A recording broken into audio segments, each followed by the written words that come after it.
아버지 하나님을 찬양합니다. 우리가 주님 앞에 나아가게 하시고 주님, 우리가 주님을 예배할 수 있는 그 놀라운 은혜의 특권을 허락해 주셔서 감사합니다. 하나님, 이것이 정말로 특권인 것을 우리가 알 때 이 시간을 우리가 잃어버리지 않을 것입니다. 이것이 정말 놀라운 은혜인 것을 알 때 주님, 이 안에 주님 계속 머물러 있기를 우리는 갈망할 것입니다.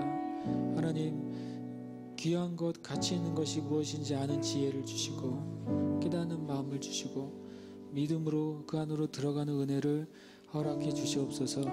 하나님이 새 예루살렘 교회가 주님 앞에 이렇게 24시간 때를 따라서 예배할 수 있는 은혜를 주셔서 감사합니다. 우리의 어떠함도 아니요, 또 우리의 자랑도 아니요, 우리가 하는 행사도 아니요, 주님 마땅히 주님께 드릴 그 예배를 우리가 드리고 있습니다. 주님, 이것을 통해서 주님 교회를 만져 주시옵소서. 함께 예배하는 모든 형제 자매들을 만져 주시옵소서. 모든 세대들을 새롭게 하여 주시옵소서. 너희는 하나님을 만날 만한 때에 가까이 계신 그대에 찾으라고 말씀하셨습니다. 오늘 이 시간 또 내일 저녁까지 주님을 간절히 찾고 구하고 만나기를 원합니다. 주님, 만나 주시옵소서. 우리의 마음 더 깊은 곳에서부터 만나 주시고, 하나님 아버지가 얼마나 우리를 사랑하시고 귀하게 여기시고 또 우리를 향한 놀라운 하나님의 계획과 목적이 있는 것을 주님 보게 해 주시옵소서. 보여주시옵소서. 들려주시옵소서. 깨닫게 하여 주시옵소서. 감사드리며 살아계신 예수님 이름으로 기도합니다. 아멘. 할렐루야. 아멘. 축복합니다. 같이 이 장소에 같이 예배하신 여러분도 축복하고, 또 우리 가정에서 함께 또 각 처소에서 예배하는 형제 자매들도 축복합니다. 다시 한번 제가 그 생각을 했습니다. 우리가 이렇게 24시간 예배합시다 했을 때 그냥 여러분과 제가 또 예배할 기회가 됐구나 하고 이렇게 예배한다는 게 저는 굉장히 실은, 저는 그냥 교회를 섬기는 목사로서 너무 감사해요. 정말 감사하고, 주님, 이 교회를 주님께서 이 땅에 있게 하시는 그 모든 순간, 정말 바라기는 주님이 이 땅 가운데 임하시는 그때까지 이 24시간 예배가 우리가 2달에 한 번 드리다 한 달에 한 번 드리게 하시고, 또 한 달에 한 번 드리다 매주 드리게 하시고, 매주 드리다 매일 드렸으면 좋겠어요. 그렇게 되는 교회가 되기를 축복합니다. 저 여러분이 그 예배 자리에서 하나님을 더 깊이 만나고 하나님 안에 더 은혜를 누리시기를 축복합니다. 아멘. 오늘 나누고 싶은 말씀은 이 시편 90편 말씀입니다. 시편 90편 12절 말씀 띄워줄 수 있습니까? 네, 자, 띄워주셨네요. 훌륭합니다. 오늘 처음 해달라고 그랬는데 해주네요. 예. 우리 함께 시편 90편 12절 함께 말씀 읽겠습니다. 시작. 우리에게 우리날 계서함을 가르치사 지혜로운 마음을 얻게 하소서. 아멘. 제가 이 가르치다는 말을, 우리를 가르치사라고 하는 말을 보고서 놀란 것이, 우리는 teach라고 되어 있잖아요. 보통 영어로 가르친다, 선생님이 할 때. 근데 실은 여기서 가르치다는 단어가 외에 다른 단어로 되어 있는 것을 제가 보고 좀 놀라게 됐어요. 뭐냐면 여기서 가르치다고 하는 단어가 야다라는 단어로 되어 있어요. 야다는 한국말로는 이제 알다라는 단어로 많이 설명합니다. 그러니까 우리는 실제로 영어 성경에 이 가르치사를 teach라고 영어에 써 있더라고요. 물론 야다라는 단어 안에 이 teaching이라는 의미가 들어가 있는데, 원래 원어의 의미는 야다예요. 야다는 알다라는 뜻이고, 또 하나는 바로 육체적으로는 부부 관계를 야다라고 그래요. 그래서 아담이 하와를 아담이 하와와 동침하니 그래서 자녀를 낳았다라고 말할 때 그걸 야다라고 해요. 그러니까 야다는 지식적인 알미 아니에요. 야다는 어떤 오감적인 알미 아니에요. 야다는 실제적으로 알게 되는 거예요. 전 인격적으로 온 영과 혼과 몸으로 어떤 대상을 내가 알게 되는 것, 체험하는 것, 그것을 경험하는 게 야다예요. 하나님이 우리를 아세요. 우리의 영과 혼과 몸에 대해서 100% 아시죠. 그리고 하나님도 우리에게 너희는 나를 알아라. 너희는 나를 알기를 소원해라 라고 말씀하세요. 하나님을 아는 최고의 길은 주님을 만나는 것이죠. 그리고 주님이 우리에게 찾아오시는 거예요. 우리가 연구해서 하나님을 아는 것은 엄청나게 조금밖에 알지 못할 거예요. 그분을 만날 때만 알게 돼요, 실은요. 만날 때만 그분 안에 있는 사랑을 우리가 그냥 아는 것이죠. 하나님은 영이시기 때문에 우리에게 설명하실 필요도 없으실 거예요, 아마. 왜냐하면 우리의 영이 그 하나님을 야다하게 될 때 그냥 경험하게 되니까. 저는 그런데 그 단어가 오늘 말씀에 쓰여져 있는 거예요. 우리 날 계수함을 가르쳐 주십시오. 그런데 여기 보면 현대인의 성경에는 이런 표현이 돼 있어요. 우리의 일생이 얼마나 짧은지 헤아릴 수 있게 해주세요. 그래서 우리가 지혜로운 마음을 갖게 해주세요. 이런 식의 표현이 되어 있어요. 우리의 인생이 얼마나 짧은지를 야다해달래요. 그러니까 단순히 내가 몇 년 살면 제가 그런 짓 잘하잖아요. 며칠 살았는지 뭐 이런 거 적어놓고 그거 며칠 살았는지 내가 계산한다고 저의 인생에 대해서 제가 야다하는 건 아니에요. 그냥 한 가지의 방편으로 제가 며칠 살았을까 그냥 디데이로 해보는 것이죠. 그렇다고 제가 아는 건 아니에요. 여기서 분명히 우리의 인생에 대해서 우리가 정말로 알아야 될 부분이 있다고 말씀하시는 거예요. 우리의 인생에 대해서 내가 진짜로 알게 되면 지혜가 우리에게 부어진대요. 무슨 지혜일까요? 내 인생을 진짜 어떻게 살아야 되는지 참 지혜가 부어진다는 거예요. 그리고 또 어떤 지혜가 부어질까요? 내 인생 가운데 불필요한 것과 필요한 것, 옳은 것과 그른 것, 내 인생에 열매를 맺는 것과 열매를 맺지 못하는 것. 더 큰 차원으로 말하면 내 인생에서 하나님이 원하시는 것과 하나님이 원하시지 않는 것에 대한 지혜를 알게 될 거예요. 알게 될 거라고 말씀하시는 거죠. 근데 우리는 다 그 지혜를 얻고 싶거든요. 모든 예수를 믿는 사람이라면 나의 인생에 대해서 지혜를 얻고 싶어요. 다른 말로 하면 주님 내 인생의 비전을 깨닫게 해주세요. 부르심을 깨닫게 해주세요. 이렇게 우리가 구체적으로 기도하는 부분이죠. 그러나 성경은 놀랍게도 모세는 선지자잖아요. 하나님께서 이 모세를 통해 시편 90편을 쓰게 하셨는데 모세가 깨달은 거예요. 모세가 나의 인생의 날이 어떤 것인지를 내가 야다하게 되면 놀라운 인생의 지혜를 깨닫는구나. 제가 왜 그 생각을 하냐면 모세가 어떻게 이런 시에 이 계시적인 문장을 썼을까? 가르친다는 표현에 야다라는 말을 썼을까? 이 모세가 실은 단맛, 쓴맛을 다 봤잖아요. 40년간은 왕족이었어요. 40년간은. 그리고 40년간은 완전히 광야 가운데, 미디안 광야 가운데 완전히 무명의 그냥 광야 가운데 그냥 양치기의 한 명이었어요. 그러니까 우리가 봤을 때는 정말 단맛 40년 봤고요. 정말 쓴맛, 밑바닥의 삶을 40년 경험했어요. 그 안에서 모세가 하나님 만나고 나니까 결국에 뭐 깨달았다는 거예요? 이 인생이 얼마나 짧은지를 야다한 거예요.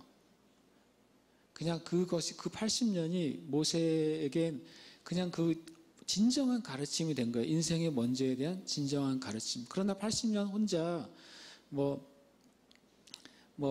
산에서 사는 삶 요즘 갖고 나오잖아요. 나 혼자 산단가 뭔가.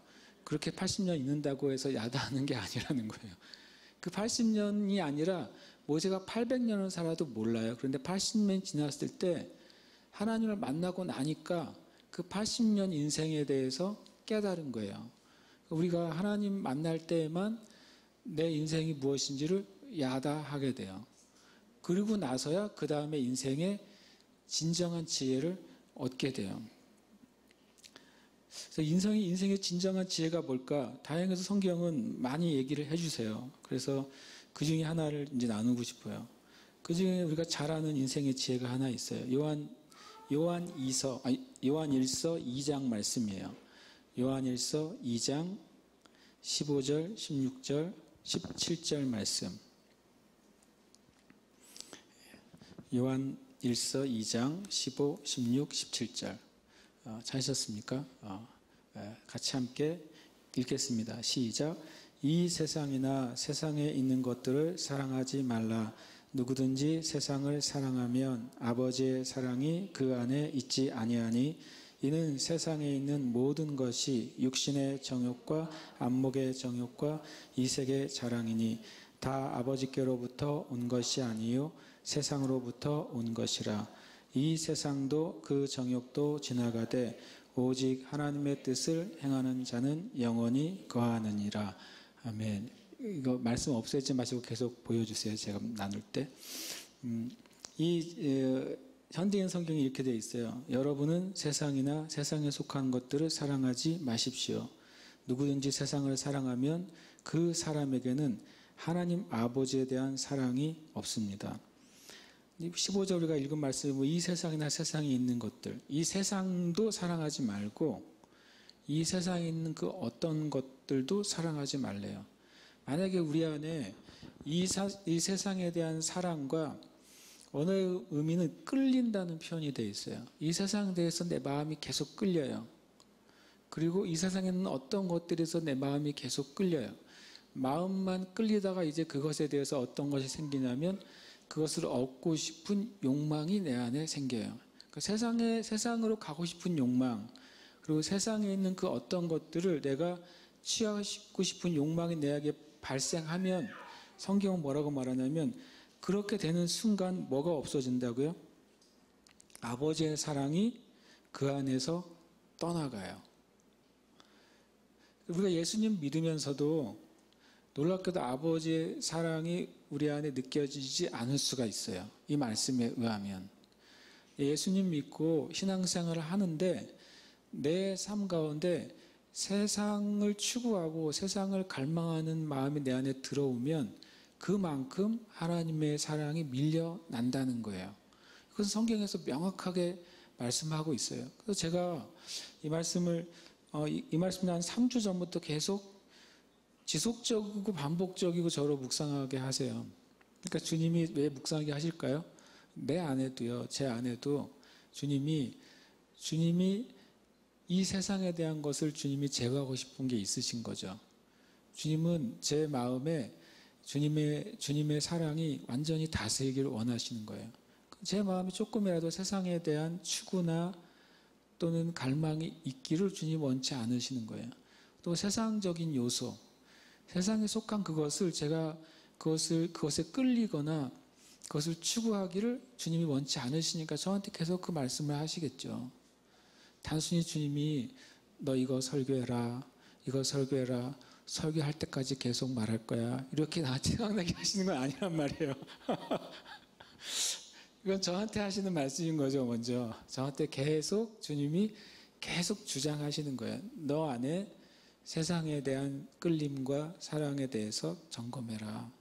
너 안에 세상에 있는 것들에 대한 끌림과 사랑에서 점검해라.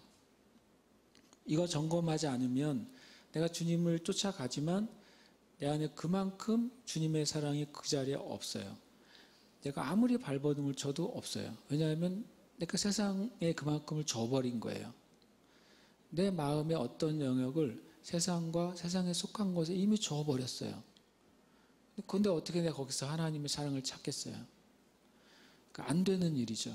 그래서 제가 깨달았어요. 수많은 그리스도인이 안 되는 일을 구하고 있구나.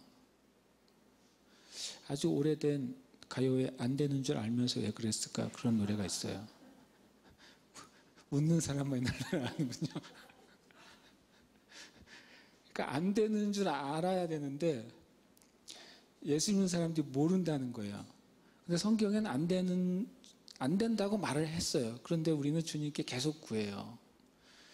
하나님의 말씀이 얼마나 그냥 너무 명확한지를 요즘 다시 한번 깨닫게 돼요. 다시 말하면 이 세상 자체도 우리는 그것을 끌리는 순간 하나님의 사랑이 그만큼 사라져요.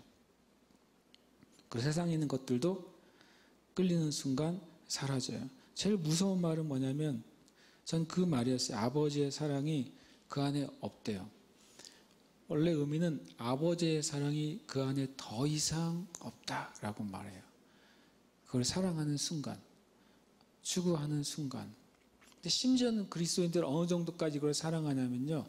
주님께 그 세상을 달라고 구하기면서 사랑해요. 주님께 그걸 구한다니까요. 우리가 언제 그랬냐고 보면 성경에 나와 있어요. 그 탕자가 그렇잖아요. 탕자가 세상과 세상에 있는 것들에 마음이 끌렸어요. 성경에는 그 상황은 안 나와요. 그러나 어느 날 탕자가 아빠에게 찾아와서 아버지, 사랑하는 아버지, 저에게 아버지의 유산을 주세요. 아버지에게 구하죠. 뭘 구해요? 그 세상에 가기 위해서 구하는 거예요. 우리가 하나님께 구해요. 기도하는데 뭘 구하냐면 세상을 구해요. 그리고 세상에 있는 것들을 아버지께 구해요. 근데 놀라운 그 아버지는, 탕자의 아버지는 줘요. 왜 줄까요? 왜냐하면 탕자가 이미 세상에 대해서 마음을 준 거예요. 그 세상에 있는 것들에 대해서 마음을 줬어요. 성경에는 그 구하는 것부터 나오지만 주님이 말씀한 이미 그 주님께 아버지께 구하기 전에 탕자는 세상과 세상에 있는 것들에 끌렸고 그것을 얻기를 갈망을 했어요. 얻을 방법이 하나가 있다는 걸 결론적으로 안 거예요. 아버지에게 달라고 해야지. 근데 아버지에게 그걸 달라고 하는 순간 실은 아버지의 사랑으로부터 자신이 끊어진다는 사실은 생각하지 못해요. 그리고 놀랍게도 그 아버지로부터 그 재산을 받는 순간 그것이 자신을 망가뜨릴 거라는 것도 생각하지 못해요. 근데 지금은 그게 여전히 좋은 거예요. 근데 정말 사랑이신 아버지는 그거를 허락하세요. 정말 이제 미스테리예요, 제가 보기에는. 이 하나님의 사랑의 그 미스테리야. 하나님은 정말 우리의 자유로운 의지를 얼마나 인정하시는지,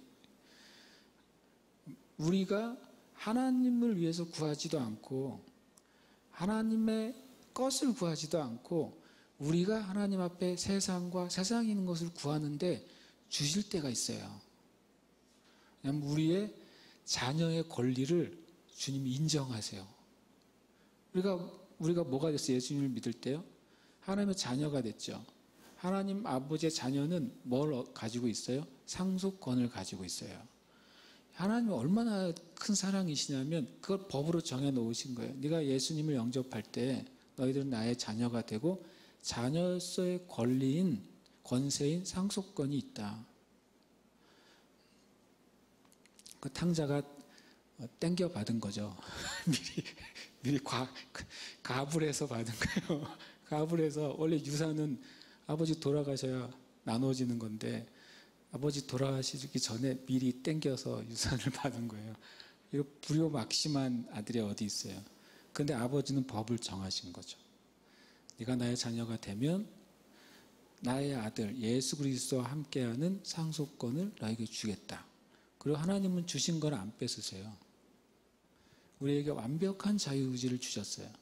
그래서 이 하나님의 자녀들이 하나님의 뜻에 반하는 것을 구하는데 주실 때가 있어요. 그래서 주셨잖아요. 탕자가 갑니다. 가지고 가서 세상에 가고 세상에 있는 것들을 취해요.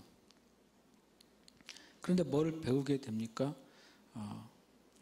16절을 배우게 돼요. 세상에 좋은 것이 있어서 갔습니다. 가서 무엇을 보냐면 취하는 거죠. 육신의 정욕에 대한 것들 취해요. 안목의 정욕과 이생의 자랑에 있는 것들을 취합니다. 저는 이제 진짜로 이것을 보면서 과거보다 지금이 훨씬 더 이 세대가 이 영역에 훨씬 더 완전히 굶주려 있다고 생각해요.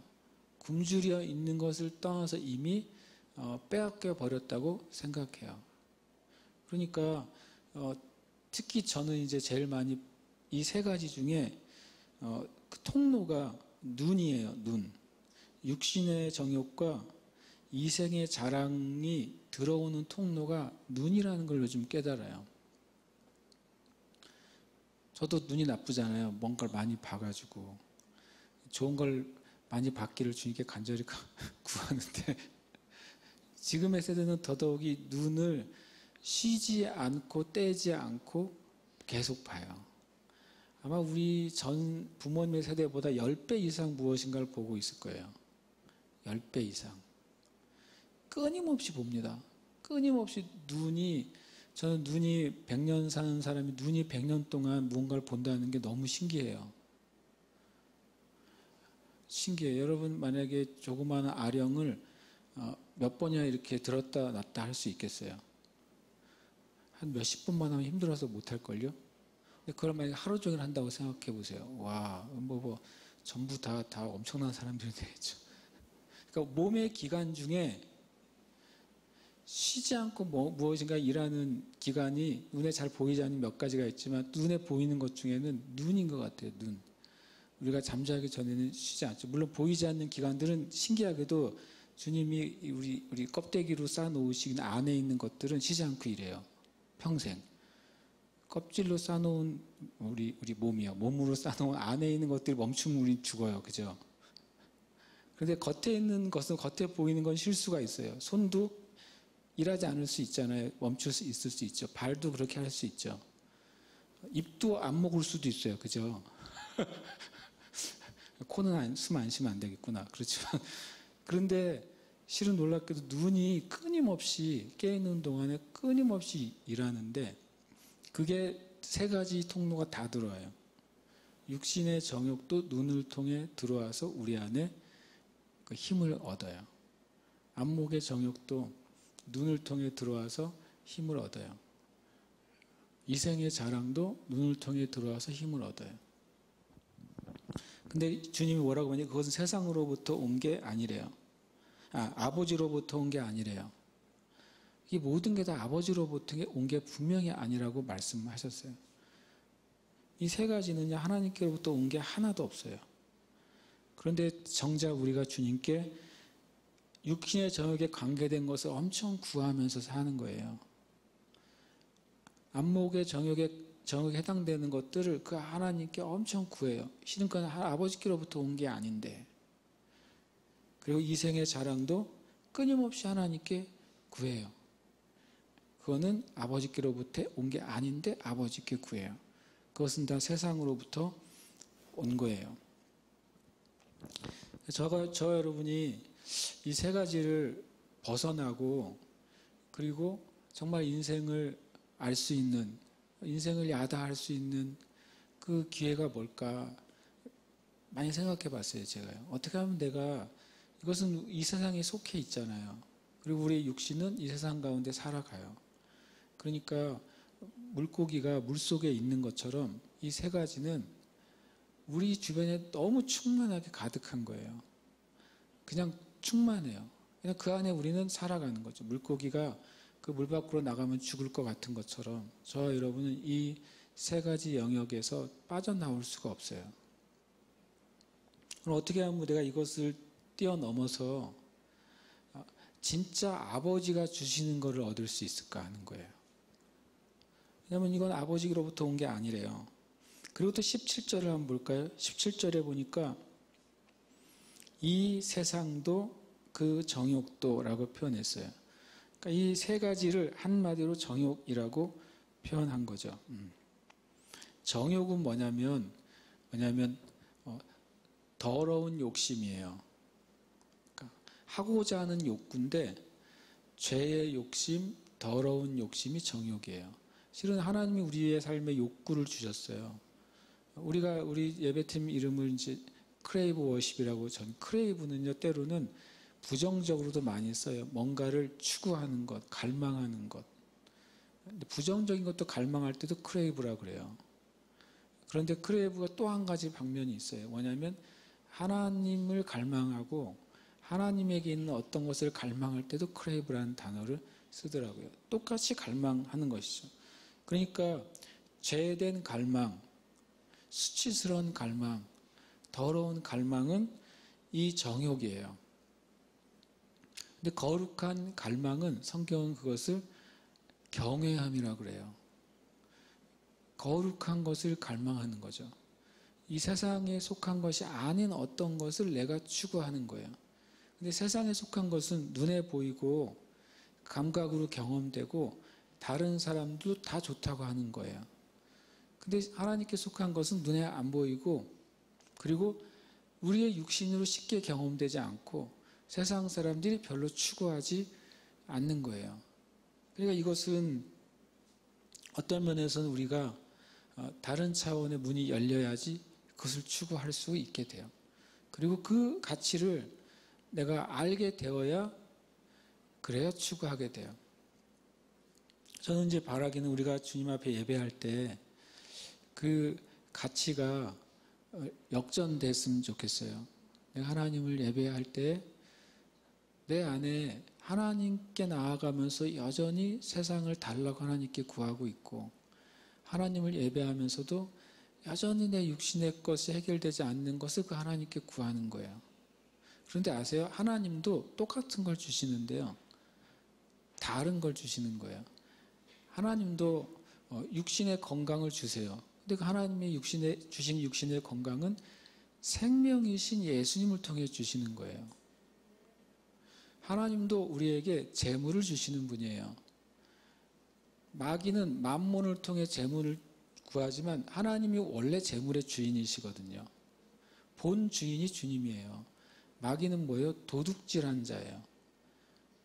마귀는 재물을 주긴 주는데 어떻게 주는지 아세요? 도둑질해서 줘요. 누구 걸 도둑질할까요? 하나님 걸 도둑질하죠. 그럼 하나님 재물은 누가 갖고 있죠? 하나님 자녀들이 가지고 있죠. 하나님 자녀들 걸 도둑질해서 마귀의 자녀에게 준단 말이에요. 그럼 하나님 자녀들은 멍청해가지고 다 빼앗기나요? 하나님의 자녀들이 그 하나님의 진리에 서 있지 못할 때 뺏겨요. 그리고 믿음을 잃어버릴 때 뺏겨요. 자신의 유업을 하나님 안에서 주장하지 못할 때 뺏겨요. 진리에 생활하지 못할 때 뺏겨요. 근데 하나님은 엄청 또 놀라우셔서 뺏긴 걸 다시 또 뺏어 오시네요. 그래요. 다시 뺏어다 주세요. 하나님 참 정말 사랑이신 하나님이에요. 마귀가 하나님의 것을 도둑질해 가서 자기 자녀에게 풀어줄 때 하나님은 다시 또 주님께 돌아오는 자녀들에게 원래 하나님의 백성에게 주셨던 그리고 원래 주님이 원주인이시잖아요. 그것을 마귀로부터 뺏어서 다시 하나님 자녀에게 주길 원하시는 거예요. 똑같은 재물인데 세상과 세상에 속한 것이 있고 원래 하나님의 것이 있어요. 생명도 원래 하나님 거예요. 마찬가지로 이생의 자랑도 마찬가지죠. 이생의 자랑이 영어로 프라이드라고 되어 있더라고요. 프라이드. 우리식으로 하면 자존심이에요. 자존심. 우리가 실은 때때로는 사람들이 돈을 잃어버려도 잘 사는데요. 먹을 거 없어서 잘 사는데 자존심 구겨지면 못 사는 사람 많아요. 유명인들이 왜 자살할까요? 돈 잃어버려서가 아니라 먹을 게 없어서가 아니라 대부분이 뭐예요? 자기 자존감이 망가졌다고 생각하기 때문에 그래요. 이생의 자랑이 작은 게 아니에요. 사람의 생명을 들었다 놨다 해요. 사람의 그 영적 생명뿐만 아니라 육적인 생명까지도 들었다 놨다 한단 말이에요. 수년 전에 어떤 아주 우리나라의 그 사성 장군이 아주 평생을 강직한 군인으로 살았던 사성 장군이 자살하셨잖아요. 왜냐하면 그 명예가 자기가 하지 않은 일 때문에 명예가 실추됐어요. 죄를 짓지 않았는데 수갑을 찬 채로 가는 장면이 TV에 나왔어요. 나중에 그분이 자살했단 말이에요. 이생의 자랑이 엄청나게 우리의 인생에 의외로 육신의 정과 안목의 정보가 더 큰 비중을 가지고 있어요. 근데 정말로 우리의 자존감을 높여주시고 정말 내가 나 된 것을 기쁨으로 살게 해주시는 분은 하나님밖에 없어요. 하나님 만날 때에만 내가 누군지를 진짜 아는 거예요.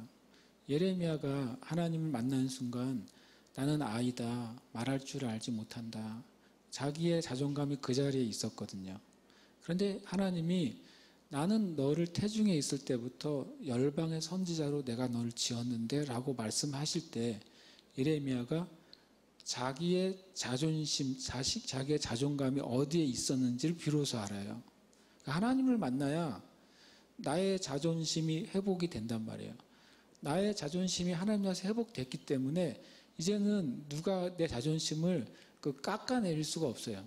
하나님이 높여주신 자존심을 누가 깎아요? 마귀가 못 깎습니다. 마귀가. 그 자존심에 있어서 최고 높으신 분이 예수님 아니에요? 마귀가 예수님한테 이렇게 말을 해요. 네가 진짜 하나님의 아들이면 이렇게 말하잖아요. 진짜 기분 나쁜 말이 그런 거 아니에요? 너 진짜 그러면 해봐 이렇게 하면 우리는 하잖아요. 자존심 상하기 싫으니까. 예수님은 그런 거에 조금도 꿈쩍하지 않으세요. 주님은 심지어는 돌을 떡으로 못 만들어도 예수님은 자존심이 안 상해요.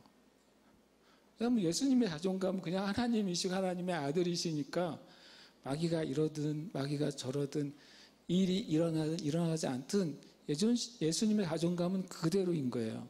여러분 예수 믿는 사람 자존감이 어디에 있어야 돼요? 내가 예수 믿고 복 받아야 예수 믿는 자의 자존감이 있는 거예요. 내가 기도에 매번 100% 응답받아야 예수 믿는 자존감이 있는 거예요.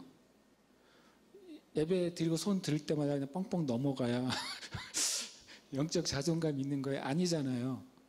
우리는 내가 하나님 안에서 누구인가를 아는 순간 누구도 손상할 수 없고 깨트릴 수 없는 자존감을 갖게 되는 거거든요.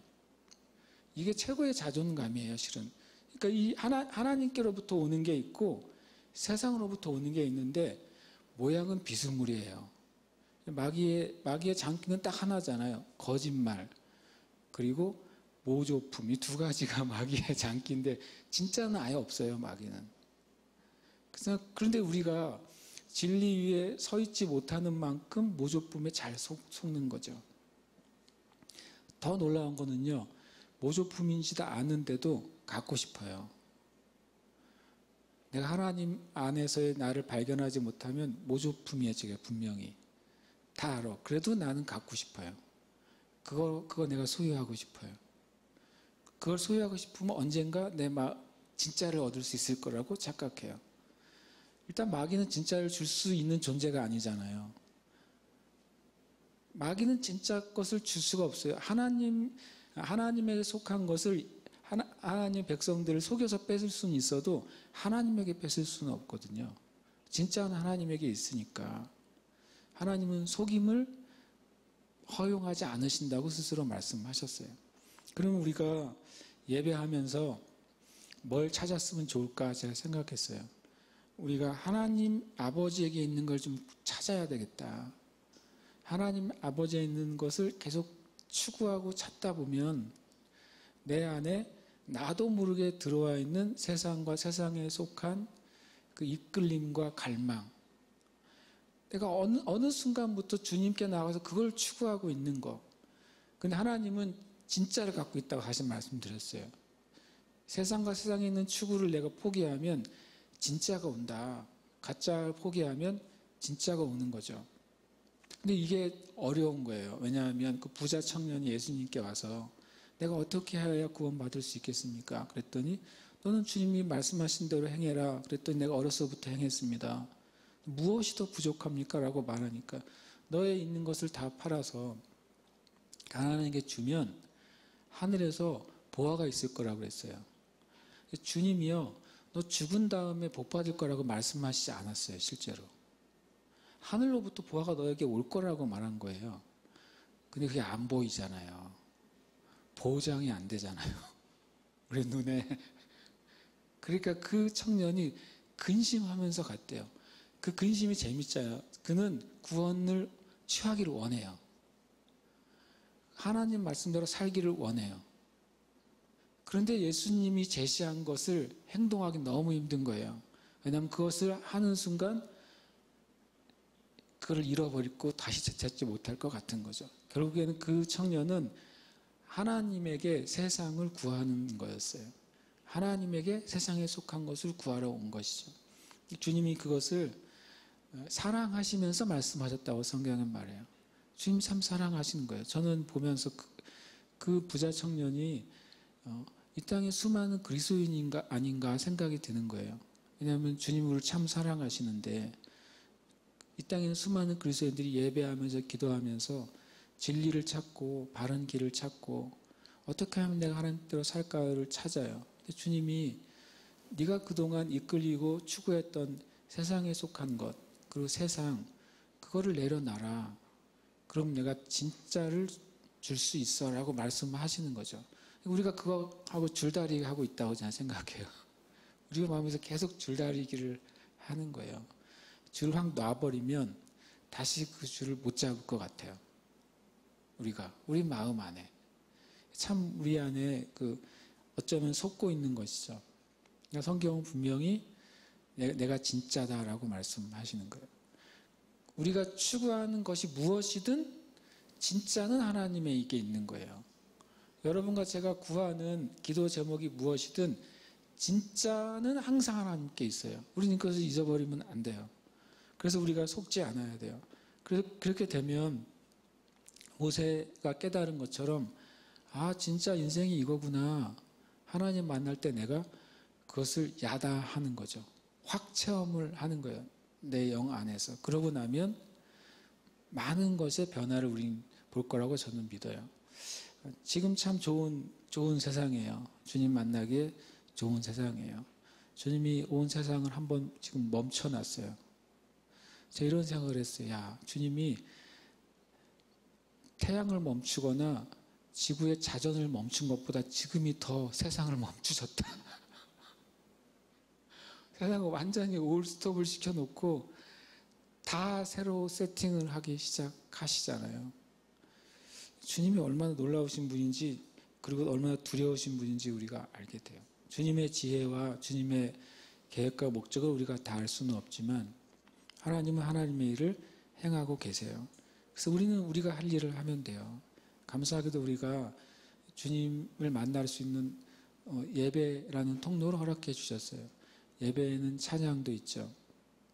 고린도 전서 15장에 보면 끝에쯤 보면 이렇게 돼요. 너희가 모일 때 찬송시도 있고 가르치는 말도 있고 계시도 있고 예언도 있고 통변도 있다. 이렇게 표현해요. 그러니까 초대교회 예배는 순서가 아니라 내용이 있었던 거예요. 주님을 찬양하는 찬송시도 있고 찬양이죠. 그리고 가르치는 말도 있고 메시지죠. 그 다음에 하나님의 계시와 하나님의 방언과 하나님의 예언들이 풀어졌다고 말하는 거죠. 우리가 24시간 예배할 때 그 시간을 갖고 싶은 거예요. 우리는 예배 가운데 찬양 가운데 그 안에서 주님이 우리를 만져주시기도 하고 그 안에서 우리에게 말씀하시기도 하고 우리에게 계시를 풀어주시기도 하고 우리를 회복하시기도 할 거예요. 어떻게 할 때 우리가 진짜 하나님을 만나길 원할 때 그렇게 하실 줄 믿습니다. 아멘. 함께 이 시간 기도하면서 주님께 나아가십시다. 다시 예배팀 나오시면 아까 그 예배팀 다시 나와서 15분을 채워야 돼요. 끝난 줄 알았죠. 그런 말이 있어요. 끝날 때까지는 끝난 게 아니다. 대시로 하시면 되는데 다음 예배 인도자 나오셔도 상관이 없어요. 저는 우리 교회는 참 다 예배자인 것에 너무 감사해요. 그래서 주님 앞에 좀 나아갔으면 좋겠어요. 우리가 주님 앞에 주님 이 말씀 주님 저에게 정말 말 그대로 인생과 삶을 깨닫게 해주세요. 인생과 삶이 무엇인지 제가 알게 해주세요. 여기에는 10대도 있어요. 그죠? 여기에는 20대도 있고 30대도 있고 40대도 있고 50대, 60대 이 자리엔 70대는 없으신 것 같네요. 근데 우리가 다 그 세대에 있어서 주님은 구하는 자에게 저는 그 인생을 깨닫게 해줄 거라고 믿습니다. 나의 인생이 진짜 무엇인가 주님 만나면 깨닫게 돼요. 그리고 주님은 깨닫게 해주시는 분이에요. 그리고 주님 만나는 은혜가 있게 해주시고 인생을 깨닫고 올해 날 계수하는 지혜를 알게 해주시옵소서. 그리고 내 안에 주님께 구하고 있는 세상, 내 안에 주님께 구하는 육신의 정욕, 안목의 정욕, 이생의 자랑을 깨닫게 해주시옵소서. 하나님께로부터 오지 않은 것을 내가 내려놓고 하나님께로부터 오는 진짜, 아버지로부터 오는 진짜 주님, 내가 그것을 좀 구합니다. 이 세상도 그 정욕도 지나가되 그것은 끝났다고 말씀하시고 오직 하나님의 뜻을 행하는 자만이 진짜 육신과 또 우리의 안목과 진짜 이생에 대한 진정한 것을 얻게 될 거예요. 함께 이 시간 기도하십시다. 주님께 기도하시면서 계속해서 예배하겠습니다. 할렐루야.